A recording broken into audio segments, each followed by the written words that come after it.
Hey guys, this is John. Welcome to another Climbing the Rating Ladder video. I'm playing Chico. Opens with D4. Let's play D6 on move 1. Somewhat flexible move order. And then I'll go E5. So white did not prevent E5. I'm playing the rat opening. The English rat, it's sometimes referred to. Okay, let's take. Gain the tempo on the queen. So I was offering a trade, you might have noticed, had white taken on E5 traded queens. I'll talk about that after the game. Let's go for a fianchetto here. I do like the idea of placing this bishop on the long diagonal. And I have some flexibility with the knight. Maybe going to E7 is attractive. Normally you would go to F6, like in a King's Indian defense, but let's take advantage of that flexibility and play knight E7. Okay, good opponent here. Time management will be crucial, as always. You know, maybe I should have mentioned bishop takes C3 check. That is a move I sometimes wheel out in different circumstances. And now, for example, I'm going to think about it. I love the fact that it destroys white's pawn structure, but I have to weigh those dark square weaknesses that I will be taking on. And knight h3 is interesting. I like that move for white because the knight could be bound for f4. Now, I could actually consider giving up both my bishops for the white knights. That is intriguing to me. And you know what? I think it's going to make for an interesting game, so I'm going to go for it. Normally, you wouldn't take a developed piece, a developed knight on the edge of the board with your bishop like that, because often a knight like that is just poorly placed. But I think this is an exception. And my long-term plan is to try to pressure these pawns. Whereas white is going to try to most likely open the position. Okay, so here, rook b8 comes to mind. I'm already trying to take some measures against the pressure on that long diagonal. There's bishop h6, but you know I can just play rook e8, maybe knight f5 later. But I'm thinking rook b8 or b6 both make sense here. Maybe, you know, they're arguably even interchangeable. Let's play b6. I feel like this is slightly more flexible, beginning with this move. Now, the knights are defending one another, so if bishop g5, I would probably have to play f6. I'm also wondering if in some cases it makes sense to sacrifice an exchange. Dare white to take my rook on e8. But for now, yeah, b6, get that pawn to safety, prevent any c5 operation. Interesting strategic battle shaping up here. Okay, and bishop g5 is played. Yeah, so f6. I mean, I could try to debate doing something like queen d7 and sacking the exchange, but I'm pretty sure I'm going to play f6, so let's just do it. Don't hesitate on moves that you're pretty confident you're going to play. It's arguably slightly weakening. I'm starting to move multiple pawns around my king. Generally, I'd prefer to do that, but I think shoring up the dark squares is probably expected, given that I've traded the dark square bishop. And white takes. Okay, I actually completely missed that move. The idea is queen d5. So my tactical antenna let me down there. I think this is going to force me to actually sack the exchange, guys. It's all right. Let's not panic. I mean, I could actually go for this and then rook f7, queen takes c6, take on g5. I'm not down any material there, am I? So maybe that's actually the best idea. But yeah, you know, I'm honestly just giving you what's going through my head in these games whenever possible, and I missed that this operation was possible now that I've weakened the diagonal. That said, now I think if I take, let's say queen d5, rook f7, white throws in bishop takes f6. I mean, I don't see that working out well for white because I can play queen takes c6, and then queen takes f2 at the end. So since I was caught off guard, I'm just taking a second, but actually I don't see a reason not to play this. And now rook f7. Yeah. Because if I play king h8, then white gets a chance for bishop h6. Maybe king g7 was possible there, but I'm not going to nitpick. So let's take. And that was a big old trade. We got all the minor pieces off the board. But I'm still liking this a lot because white's pawn weaknesses remain. Now, I have a set of doubled pawns myself, but I don't envision that being a huge issue. Okay, white castles, queen e8 maybe? I'd like to activate the queen, but I need to keep an eye on the rook. So queen e8 seems to fit the bill. Probably white will play queen d5 against that. They're going to have to protect e2 at some point. Let's play queen e8 to start. The rook guards c7. So no issue there. White does play queen d5, and this hits the pawn too, which is another thing I missed. Yeah, hitting the pawn is irritating. Probably have to take a timeout and play h6. Then f4, g4, f5 even. I guess f4 I have queen e3. Okay, let's play h6. Guard the pawn. Yeah, I think queen e8 was a slight inaccuracy. I think I should have moved the rook instead to prepare for the queen to come out. But too late now. So if I was playing white here, I would try to blow up the position within the next couple moves. Because if I get a chance to coordinate, let's just say rook d8, king g7, queen e7, or even queen e5, that should favor me. Okay, and white plays a4 looking for a5. I'm going to quickly play a5 myself. I don't really like the inclusion of this move for white because with my queen on e8, they're going to have to babysit that pawn now.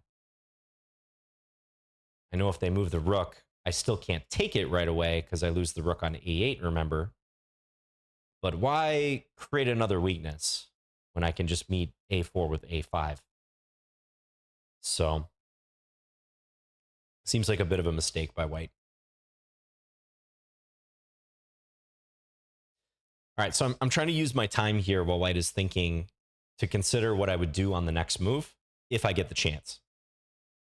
And I think king g7 fits the bill. I do like that stepping out of this pin because maybe then I can follow with, let's say, rook f5. Also like the idea of this rook d8 move. If white plays, say, e4, I think that would be a good option. Line up with the white queen. There's still some question if white can throw the f-pawn forward too. Maybe e4 and then f4. I would consider. Possibly a couple moves back, I should have considered g4. All these micro decisions are hard to... it's really hard to suss out, like the slight differences in them when you're playing a 10-minute game with no increment. So white is thinking. I'm actually a little ahead on the clock now after trailing.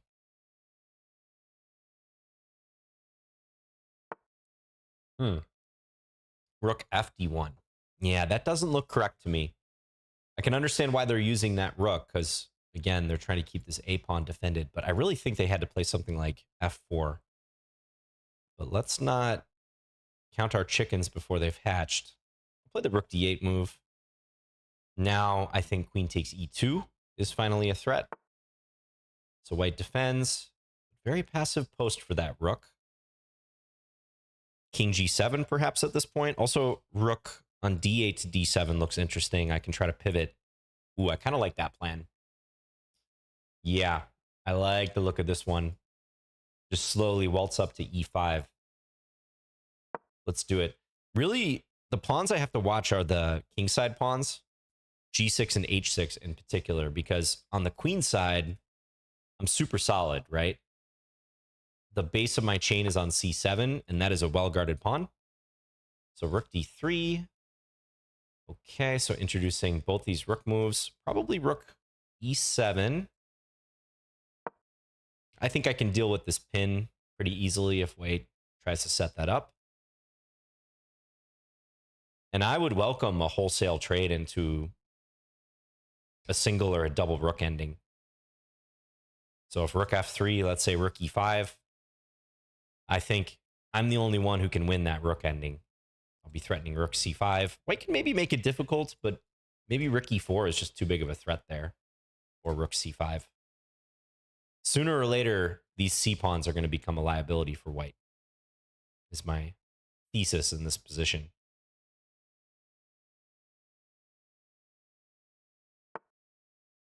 All right, rook f3 played. Yeah, so rook e5 was my main idea here. And I believe if I play this, I'm going to win a pawn. I don't see how white avoids losing a pawn. Rook e5, queen takes f7. We get a big trade. I'm threatening rook c5 or rook e4 though. So let's say white goes rook d4 to try, rook d2 to try to play rook d4. Then I play the rook e4 move, and if rook d4, I have rook takes e2. And then rook a2 is coming. That looks like collapse. Just taking a little time here though, because this is a significant move. It's possible white won't trade down, but if they don't trade down, e2 is going to be weak.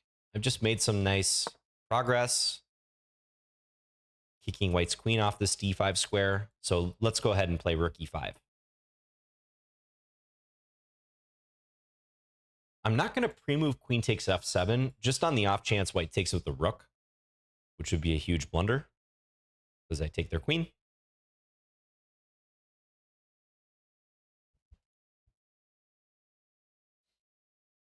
Yeah, I mean, I think if I were playing white here, I would not trade down on f7. And I actually predict white will not do that. I think they're going to play queen d4, queen d2, maybe queen d3. One of these moves. Yeah, probably queen d3 is actually the most responsible, because that hits the pawn on g6. In addition to reinforcing, yeah, white does play queen d3. Okay, so I could take on f3, but that's by no means forced. Maybe rook e4 makes sense. Start to target that pawn on c4. Let white come to me. Yeah, I'm liking rook e4. Maybe with queen e6. Could also start with queen e6. Maybe that's even more flexible. Defends g6. Eyes up c4. Yeah, close call here between queen e6 and rook e4. Queen e6 looks a little sounder. It helps me coordinate more. So I'm going to play that. I just like all the touchstones here for the queen. And maybe next I'll go rook e4, maybe rook c5. Depends if the tension gets resolved. Still doing okay on the clock. Lots of trades have happened, but getting into blitz territory now. White takes my rook. I can probably take either way. I think I'll most likely take with the king. Rook takes f7, king takes f7, queen f3, king g7, queen c6 is no issue because of rook c5. The rook might make an appearance here where it defends and also attacks. And tick-tock for white, they're going to start having time issues here.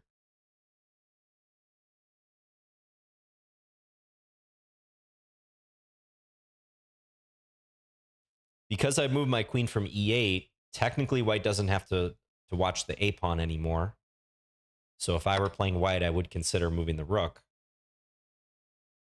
All right, let's take as planned. Take with the king. f3. Okay, so white wants to go e4 most likely. I did see this move. I saw I could play rook c5 or also rook e3. Rook c5 looks pretty straightforward. My king is just incredibly safe here. So let's play rook c5. If, for example, queen d4, looking for a Hail Mary, queen h8, I can take with the queen, hit the rook on a2. And I don't think queen h8 is going to lead to a perpetual. I think my king's going to trickle over to the queen side.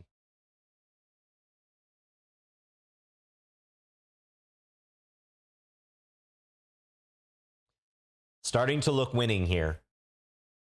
White's going to have to come up with something very much out of left field to try and hope for a save. Yeah, let's take.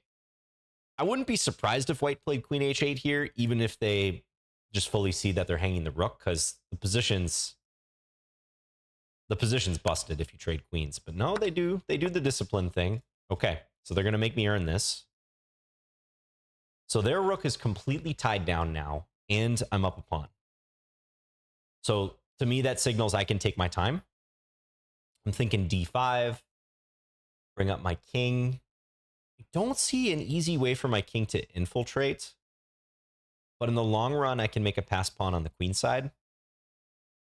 Very easily, actually. I've got a 4 versus 2 over there. So let's start with d5. My rook is just beautifully placed. Could play d4 before White even gets a chance to get over there. That's going to free up White's rook. But, boy, I really actually like that a lot. But I wonder if it's even worth it. Because I could play, let's say, king e6, king e3, king d6, king d3, king c5, and just sit on that position. I think I'm going to do that. I like the control this gives me a little bit more. This is a technical win, but I still need to play accurately at the end of the day. So let's improve the king to the maximum. And now we'll see what White does. I mean, maybe White will dig in with e3. I'm thinking I can try to probe with g4 or something at some point. Maybe White will get desperate and play e4. They should just sit here as long as they can. I'd probably play e3, maybe h3, try to stop g4.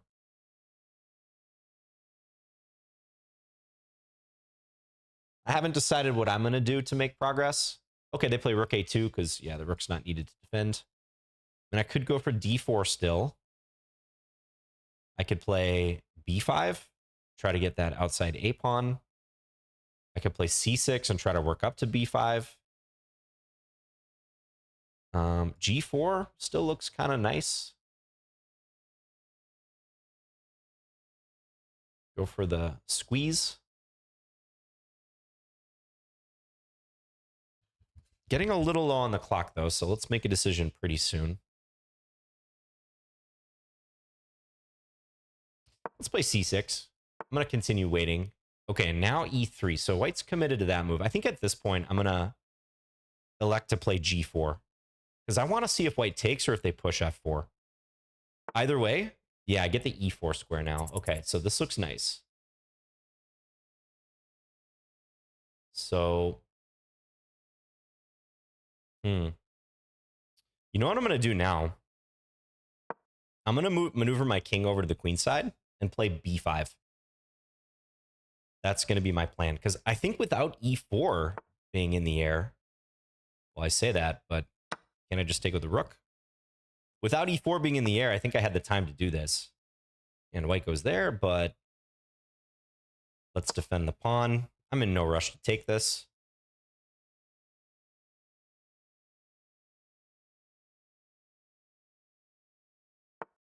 Yeah, White's defending. So I'll continue the plan that I was originally intending. Go play b5. Play like this. And the a-pawn's now ready for launch. And note I control the only conceivable file that could give me difficulties here, which is the E file. Okay, and I think finally I'm going to play this d4 move. I'm not going to play it yet because then king takes e4. So, okay, they're creating a little bit of an obstacle. Let's go here. Remind White that they're going to have to play rook a2. And maybe now just b4. Yeah, because my king is angling in. Rook doing a beautiful job of just keeping White out. And that's going to be it. Pawn advances. Also, my rook is perfectly placed. If White tries for checks from behind, I can easily block. Yeah, and we're actually going to see this where you line up on the A file. Pawn controls B1. All right.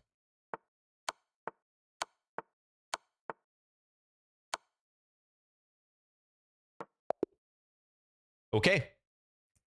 There you go. A little bit of technique in a 10-minute game. So thanks to my opponent for the game. All right. So yeah, this one was characterized by that exchange of the two bishops for the two knights. And I'll be curious what the computer thinks about that. It's a strategic theme you see in certain openings, especially the trade of one bishop for a knight. So those of you who have watched really any of my videos, but especially some of the fast time control videos, you might know that I like to play the Jinji Indian against d4 from time to time. And the Jinji Indian features a characteristic trade of the bishop on g7 for the white knight on c3 to give white doubled pawns. So in this case, I was able to give white doubled isolated pawns, or double isolated pawns. And that should be the emphasis. And yeah, it just occurred to me that it would be interesting to get rid of their other knight too. Because if white's allowed to play knight f4, knight d5, it's hard to see how I'm ever going to get rid of that knight without trading for it and allowing white to correct their pawn structure with c takes d5.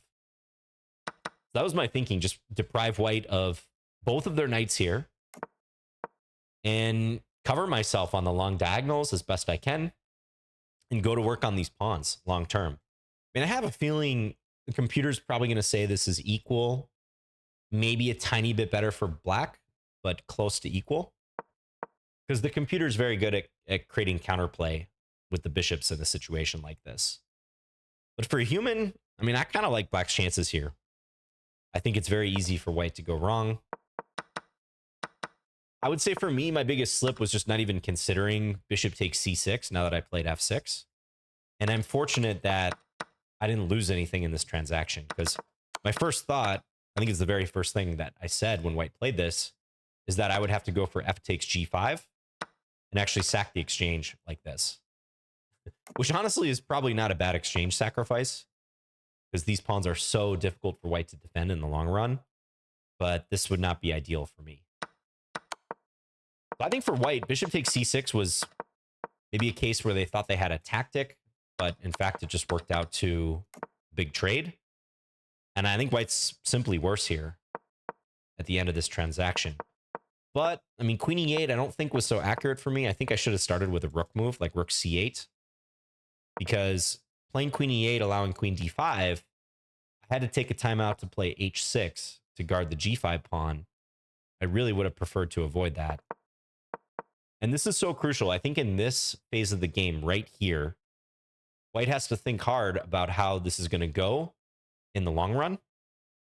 Maybe they already sense that, they should sense that there's problems with their pawn structure in the very long run, even the medium term. So what does that mean when you have problems in the long term? You have strategic problems in a position. You have to compensate by playing dynamically. Let me say that again.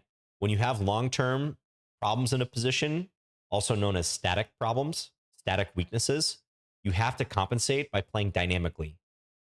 It's usually not enough to maintain the status quo or try to play strategically to get out of strategic weaknesses. That usually doesn't work. That's a trend that is trending in your opponent's favor. You got to try to mix it up as best you can. Okay?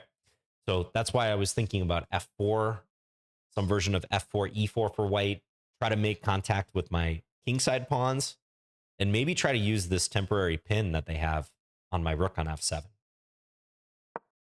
And white tried to do that on the queen side, but a4, I mean, look, if they could get an a5, I probably wouldn't mind this move so much. I mean, there's even some question whether that helps white all that much. But the fact that I can just play a5 and the a pawn is now more of a conspicuous weakness, I think makes a4 a mistake. And when white played rook fd1, rook a2, I started feeling very confident I was going to win the game right around here, because white missed that window of time to create counterplay when I was a little bit tangled. When I had stopped to play h6, queen e8, I'm in a pin. White's got to pounce on that. So I think this game was instructive for that, like seizing your window to make the game a little more dynamic. Because, yeah, around about here, this is looking busted for white. I don't see how they're going to defend their pawns for much longer. Okay, let's check the game review. I got a 90.6 to my opponent's 83.4. Nice looking graph. Nice looking graph. Okay, well, the engine actually does like white by quite a bit here after I traded both of the knights. So I was wrong in my evaluation of that. Let's go to the game analysis, which I can never remember how to do. Use this button. Yeah, so D6, a move I play every once in a while. If you play the King's Indian defense, you might like this move order, especially if you mix in the Pirt's opening. So if you play E4, D6, you can consider opening with D6 against D4 because white plays E4, you've just transposed to the Pirt's. You want to think about matching up your E4 and D4 defenses like that sometimes if you have that optionality. So I occasionally play the Pirt's, but not a huge exponent of this line. But I was going to go for E5 versus the traditional G6. So from white's point of view, if they want to keep it in D4 territory, but also prevent E5, I do think knight F3 is the best way to do that. So control the E5 square. I usually go for an old Indian defense against this. I like to play like this and then put the bishop on E7. This is considered a little bit passive, but I've read some things on this opening and play it from time to time. But I always get excited when white plays E4 because I like playing these positions after E5, especially if white trades queens. You can search my channel for rat defense or English rat. Despite black having moved the king early on here, this position's completely fine. And you can see the eval, it's already at least equal for black. Black usually plays C6 and hides the king on C7. Bishop E6 gets played a lot, hitting the pawn on C4. Somehow black tends to have more flexibility here, more control of the center. The pawn on C4 actually turns out to be a liability for white a lot of times because they really miss the control of B4 and D4. So again, search my channel for English rat if you're curious about this. White can play D5 too, but then arguably black has some improved version of like a King's Indian type position. They've already achieved D6 and E5 with a lot more flexibility. So you can see the computer saying like bishop E7, maybe try to trade the dark square bishops, get rid of the bad bishop, maybe F5 as well. A move that comes up in the King's Indian, but we can play in accelerated fashion. We're not really afraid of D5 white grabbing space like this. Black has already grabbed a good deal of space as well. So my opponent played knight C3, which I think is a move.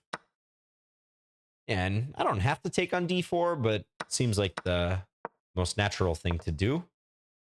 One idea I've seen here after knight C6 is queen D2 for white, which looks awkward, but maybe pause your video, like try to figure out why white would put the queen on D2. Like what would be the development scheme from here?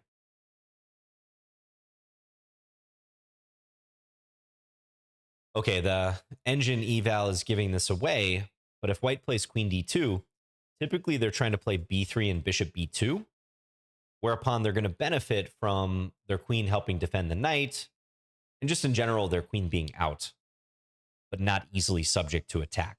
So if black goes for a fianchetto like this, it's really convenient for white that they already have the knight defended multiple times and their queen is off the back rank.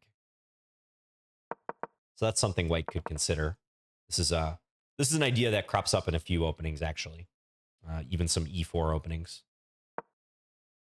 But white plays queen D1. Yeah, and I went for the fianchetto. Knight E7. Computer thinks bishop E6 is worth considering here. Attacking the pawn on C4. I mean, I probably should have been looking at this move already, but I wasn't considering it seriously until the next move. Yeah, knight H3. I mean, I kind of like this when white played it. I like this for Chico, my opponent, because trying to direct the knight to d5, white already has a bit of a grip on the d5 square. Not even a bit of a grip, a nice grip on the d5 square. So directing that kingside knight towards that square makes a lot of sense. And they don't block their bishop. They're not blocking their light square bishop. So just like I played knight e7, trying to avoid blocking my dark square bishop, I think this kind of checks out for white. So here I played this bishop takes c3 move with the engine, which the engine isn't very impressed by. Let's just see. So if I castle, or let's say white castles, knight e5. Okay, so it's suggesting I can go after this pawn, which is a valid point because if white plays b3, I do have knight takes c4. And that's where the undefended knight on c3 is a problem. So I don't know. Once I started looking at bishop takes c3, I had a hard time not playing that, not continuing with that idea. But I can kind of see how the engine wants me to go after this pawn on c4 pretty quickly. It might require a little finesse by white in theory. Like, yeah, bishop d2, I think the idea there is so white can play b3 and have this knight defended. But I don't know. I mean, I feel like still knight f4 is coming if I put the bishop on e6. Nah, I'm pretty okay with what I did. And we'll see what the engine wants white to do. It doesn't like bishop takes h3 as well. So the engine is very much anti-trade the bishops for the knights for me in this position. And in fairness, like I don't have to trade the light square bishop for the knight. I liked it, but yeah, I mean, I see why bishop e6 is still the preference. Maybe park the queen on d7. So bishop takes h3. Likes this knight f5 move. I mean, that move looks really ugly. Just giving white the option of taking. Giving me double isolated pawns. No. Like for a human, I'm probably not going to do that. The whole reason I went into this line is because I want to try to prove that I can play against white's structure, keep my structure, you know, unspoiled, and play with my two knights against their two bishops.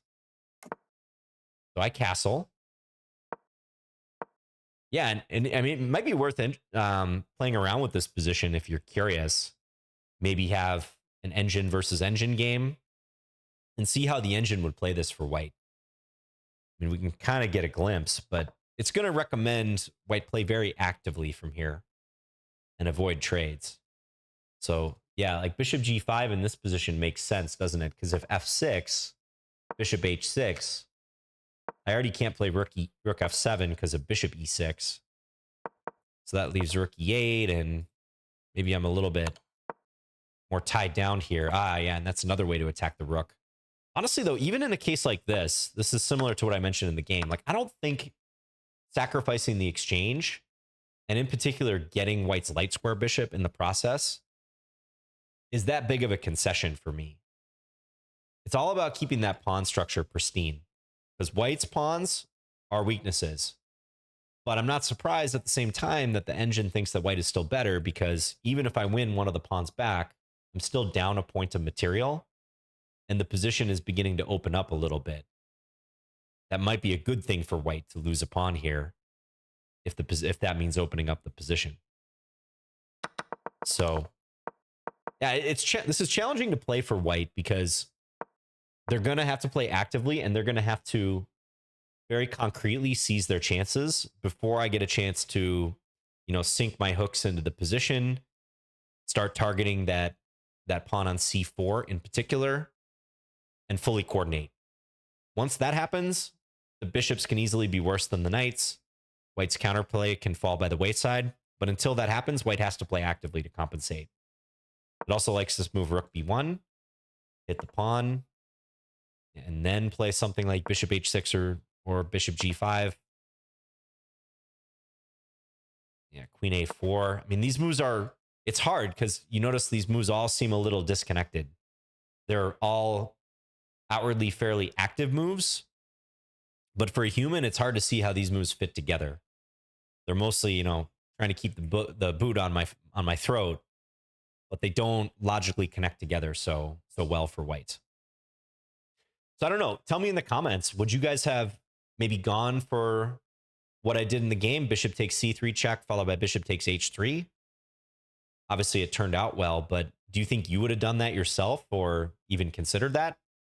Let me know, Analysis Gang. Those of you sticking around for this always insightful, hopefully, analysis. Okay, so back to the game. I castled. White put the bishop back on the long diagonal. b6. Okay, yeah, I was debating here, rook b8 or b6. Ended up going with this because it seemed a little more flexible. But this does kind of bite me when I end up missing bishop takes c6 after playing f6. But here we go, like bishop g5, a move that a move ago when White's bishop was on h3, the engine was actually enthusiastic about. Now it gives a big old question mark. It's saying, yeah, f6. Yeah, and I feel for Chico here because bishop takes c6. It looks like I blundered opening up queen d5. And again, I totally missed this. But it just doesn't happen to be good for White. Doesn't happen to work out. So instead of bishop g5, yeah, they could go h4. I'm sure I would have played h5 against that. Maybe the insertion of that helps because let's say White plays bishop g5 in the future. I can still go f6, but moving all of those pawns in front of my king is more consequential. Whereas for White, playing g3 and h4 is no big deal, especially with a light square bishop. Yeah, so I think this phase of the game was really important, and it felt that way during the game because once I recovered from, the shock that bishop takes c6, queen d5 was possible, I calmed down and realized that actually this is pretty good for me still. From here, the momentum changed. Yeah, it's hard to say if rook f7 or king g7 is better. Looks like rook f7 is slightly favored. Now the engine changed its mind. Maybe I should have considered this because bishop takes f6 doesn't ultimately work for White for multiple reasons. And this move covers the h6 square. Even this looks really good for me because the king is only temporarily weak. But okay, they're pretty similar. Rook f7 versus king g7. I mean, maybe White could have thought about keeping the bishop on board. Looks like they're worse, though, because giving up the two bishops for the two knights, unless White gets something for that light square bishop, I think this just trends in my favor with this long-term disadvantage that White has in the form of the doubled c-pawns. Yeah, even castles it doesn't like. It looks supernatural. Wants White to play h4. Yeah, and queen e8 gives that a question mark. I mean, I think that's fair. I also wasn't very satisfied with that afterwards. It says queen f8 is a good alternative. Not a move I considered, queen f8. Looks good, though. The nice thing about queen f8, it stays in contact with the rook, but most importantly, it prepares rook e8. So I can try to put my rook on the same square that I put my queen on in the game. So imagine White plays, I don't know, e4 or something, rook e8. Whoops. Did not mean to resize that board. Rook e8. Then there's no queen takes a8. Rook e5, rook c5 could be coming. I'm starting to look highly coordinated here. Yeah, queen f8 would have been nice. So that's a slick move. Slick way to coordinate. Also likes rook f5. That's a good one too.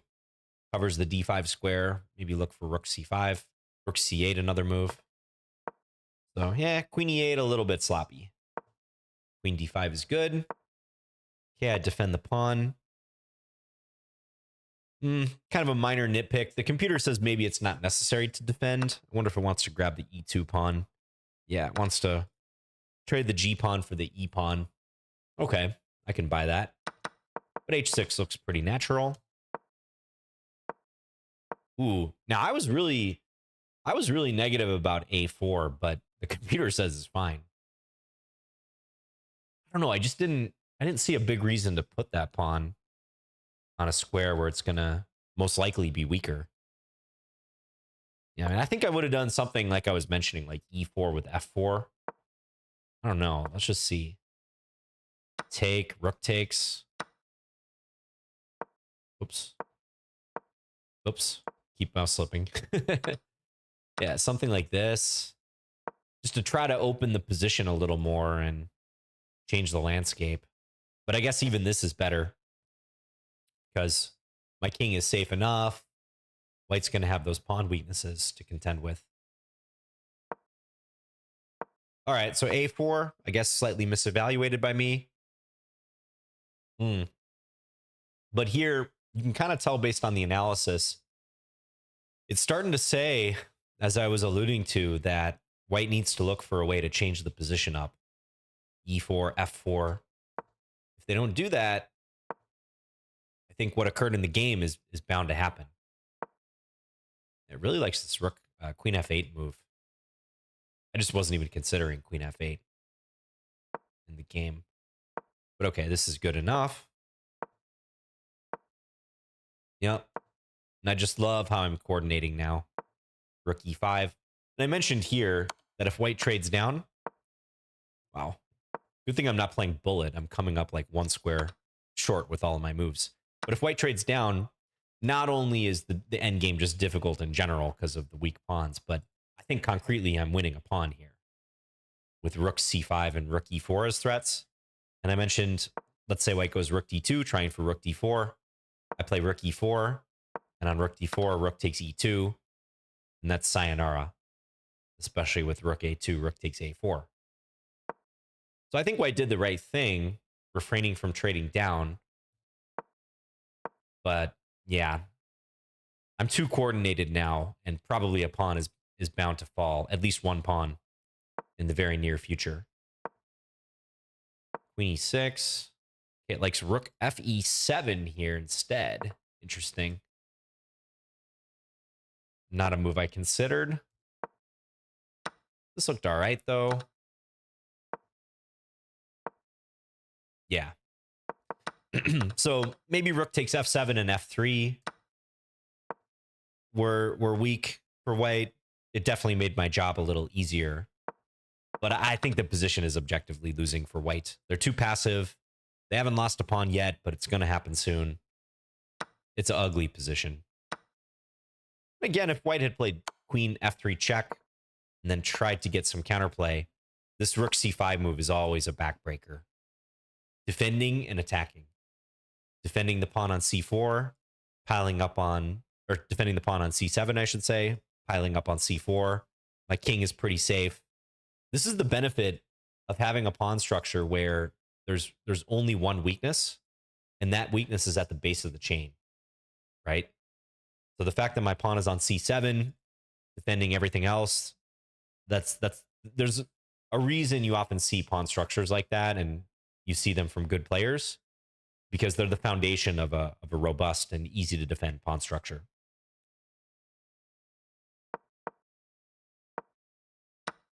Yeah, take the pawn, hit the rook. And I mentioned if white goes queen h8, you know, we might check this briefly to see if white has some perpetual, but there's multiple things going against white here.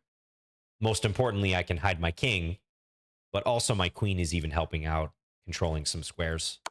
So, like, white can't play queen f7, nor can they play queen f5. And it's just pretty easy to escape. So white traded down. Yeah, not a whole lot else to do, really.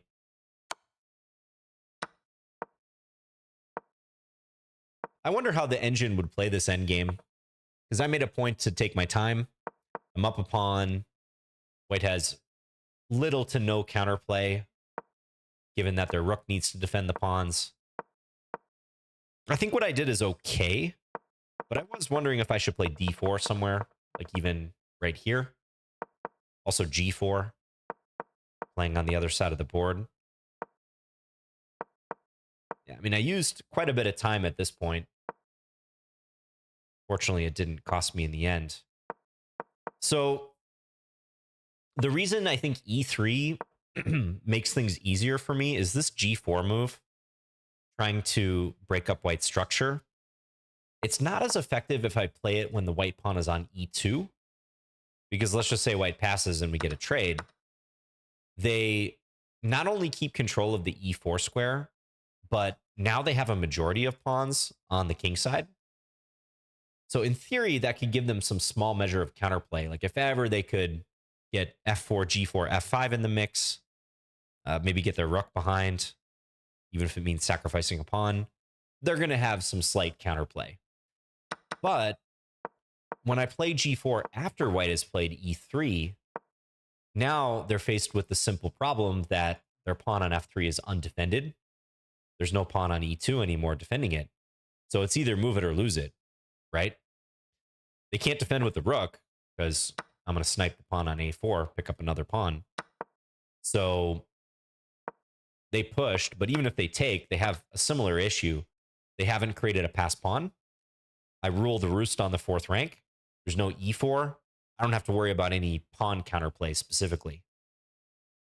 So that was a little difficult to explain in the moment because I was getting low on the clock. And it's kind of something I sensed rather than explicitly calculated. But when white played e3, it made it more easy. It made it easier for me to justify playing g4. It creates more, like Dvoretsky, the late Mark Dvoretsky might call this clearing the beachhead. It creates more latitude along the fourth rank, more influence from my rook along the fourth rank. Yeah, so f4. And now I felt I had time to do this maneuvering, bring my king over to a6 and push b5, which I'm sure is not the only way to play. Looks like the engine is maybe suggesting, oh, okay, king d6 is in there. I thought it was suggesting some combination of going for b5. My whole thinking in maneuvering the king over is that I want to play b5, but on pawn takes b5, I don't necessarily want to take with the king because I felt like that would give white more counterplay with rook check. I'd rather take with the pawn, which I actually see. Ah, that's cute. Oh, I wish I would have appreciated this detail. So I can actually do this here, folks, because on rook takes a5, I have rook a4, forcing a rook trade. White's rook has no options, and I get the outside pass pawn. And that's a classic, like, fox in the chicken coop win, where I can push the pawn, or even if white goes after this pawn, their king is dragged away from their other pawns, and I'll just win easily. Oh, that would have been a really nice thing to appreciate for me. I think in a classical game, I would have thought about that. But yeah, in game, there was this mental block. I'm like, oh, I can't play b5 and then take with the pawn because I'm just going to lose the pawn on a5. But that's really slick. That's really beautiful when you can give the pawn back. White's been fighting so hard to try to get back to material equality or defend, and then suddenly when they do, they transition to a losing endgame straight up.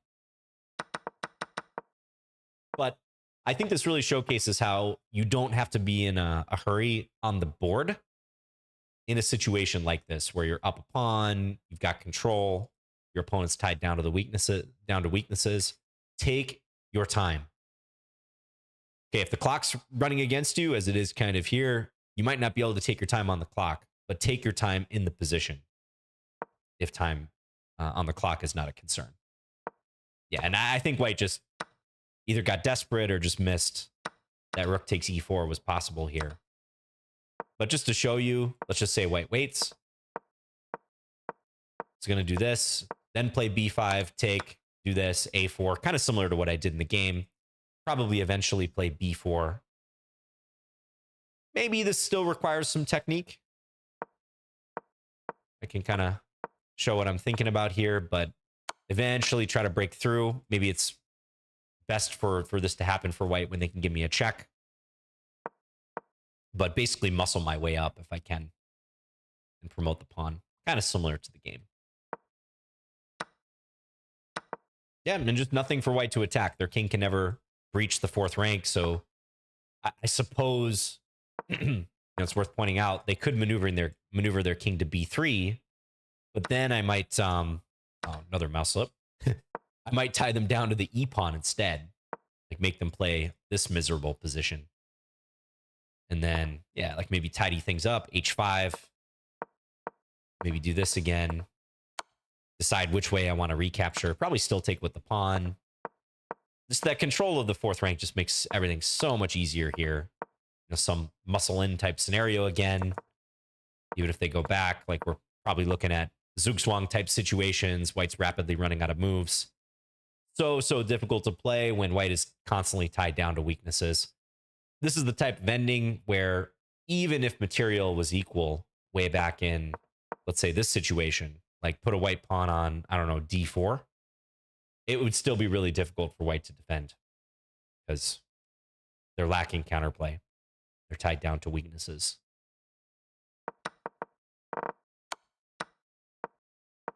All right, so not much else to say after all this. Yeah, a3, just bust through here. If white had gone rook e8, I can just play a2, because now on rook a8, there's an interference move. Typical motif. Yeah, and in the end, white is cut off with their king. I'm playing king b3. No sweat. And like I said, this formation where you line up the pawn that's one square away from promotion, the king, and the rook in a little sandwich here along the file. Typical motif when you're trying to evade an enemy rook's checks. And it's just sort of their last gasp of trying to defend here. Although, looking at this now, king c2 would have been a devious attempt. Nah, it doesn't even work. I was thinking they could try to set up rook b3 mate, but actually if I promote, I'm getting another flight square for my king. So even that doesn't work. Okay, really interesting game. Thanks again to my opponent Chico for the game. This 10-minute unrated. I'm really curious what you guys think of this concept. It worked out. I think I laid out my thesis for why I believe, despite the engine analysis, this position is difficult for white. Last thing, I can show a parallel to the Jinji Indian, which is this line. Those of you who follow my channel know my affinity for this variation. You don't get it every time out of this opening, which is why I don't play it too often. But it's black playing bishop takes c3 here, and then f5, actually. Black tries to grab some central space. And I've just had so many games where, even though these c-pawns are not double isolated, it's just tough for white to defend if they don't know what they're doing because, well, let's just play a few moves here. Some natural-looking development. Usually black plays queen a5 in some capacity. It's very easy for white to drift into kind of a passive position. Not doing a good job of showcasing this, but pressure on these pawns. White has to open the position somehow to create counterplay, but a lot of players don't. And actually, I should say, a lot of times black ends up even castling queenside here. So, yeah, I probably could have done a better job of showcasing this. Like something like this.